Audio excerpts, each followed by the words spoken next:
Recent days ಅಲ್ಲಿ ಹದಿಹರೆಯದ ಮಕ್ಕಳು ಸ್ಮಾರ್ಟ್ ಫೋನ್ಸ್ ಅನ್ನ ಯೂಸ್ ಮಾಡ್ತಾ ಸೋಷಿಯಲ್ ಮೀಡಿಯಾಗಳಲ್ಲಿ ಬ್ಯುಸಿ ಆಗಿರ್ತಾರೆ. ಸೊ ಇದರಿಂದ ಅವರ ಸ್ಟಡೀಸ್ ಮಾತ್ರ ಅಲ್ಲದೆ ಮನಸ್ಥಿತಿಯ ಮೇಲೂ ಭಾರಿ ಪ್ರಭಾವ ಬೀರುತ್ತೆ ಎನ್ನುವ ಕಾರಣವನ್ನ ಮುಂದಿಟ್ಟು ಇದೀಗ ಆಸ್ಟ್ರೇಲಿಯಾ ಸರ್ಕಾರ ಒಂದು ಮಹತ್ವದ ನಿರ್ಧಾರವನ್ನ ತೆಗೆದುಕೊಂಡಿದೆ. ಸೊ ಏನಿದು ನಿರ್ಧಾರ, ಏನಿದು ಸ್ಟೋರಿ ಎಲ್ಲಾನು ತಿಳ್ಕೊಳ್ಳೋಣ ರೆಡ್ ಎಫ್ಎಂ ಕನ್ನಡ ಅಫಿಷಿಯಲ್ ನ ಟ್ರೆಂಡಿಂಗ್ ಟಾಪಿಕ್ ನಲ್ಲಿ.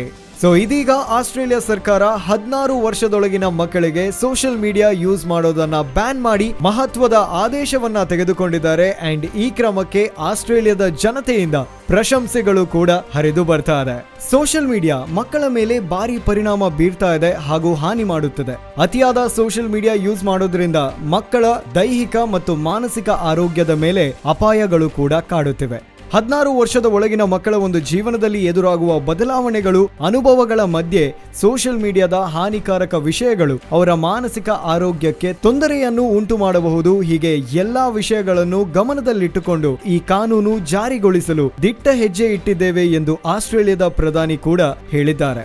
ಸೊ ಈ ವಿಷಯ ಸದ್ಯಕ್ಕೆ ಸೋಷಿಯಲ್ ಮೀಡಿಯಾಗಳಲ್ಲಿ ಭಾರಿ ವೈರಲ್ ಆಗ್ತಾ ಇದೆ ಅಂಡ್ ಟ್ರೆಂಡಿಂಗ್ ಟಾಪಿಕ್ ಕೂಡ ಆಗಿದೆ. ಸೊ ಎಲ್ಲೆಡೆಯಿಂದ ಈ ಒಂದು ನಿರ್ಧಾರಕ್ಕೆ ಪ್ರಶಂಸೆಯ ಒಂದು ಮಹಾಪೂರವೇ ಹರಿದು ಬರ್ತಾ ಇದೆ. ಸೊ ಈ ನಿರ್ಧಾರದ ಬಗ್ಗೆ ನಿಮ್ಮ ಅನಿಸಿಕೆಯನ್ನು ಕಾಮೆಂಟ್ ಮಾಡಿ. ಮಸ್ತ್ ಮಜಾ ಮಾಡಿ.